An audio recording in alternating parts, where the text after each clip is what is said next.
নমস্কার, আমার এই মিনি ব্লগে সবাইকে স্বাগত জানাই। তো সকাল সকাল চলে গেলাম বাপের বাড়ি। প্রচণ্ড রোদ আর গরম, তাই সকাল সকালই চলে গেলাম বাপের বাড়ি। তো সেখানে গিয়ে সন্ধেবেলায় খেলাম সিঙ্গারা আর চাটনি। তো ওখানকার একটা দোকানের সিঙ্গারা এতটা টেস্টি যে প্রত্যেকবার গেলে খেতেই হবে।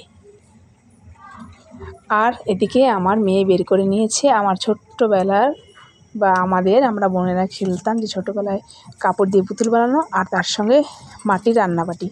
কে কে খেলেছো মাটির এই রান্নাবাটি দিয়ে? তো এখানে হাতা খুন্তি কড়া থেকে শিলনোড়া সবই আছে। আর এটা হচ্ছে পরদিন সকালবেলায় আমি দেখছি উঠোনের যে বিভিন্ন রকমের বাহারি গাছ আর ফুলের গাছ, এগুলো আমি দেখছি। এগুলো দেখতে আমার খুবই ভালো লাগে।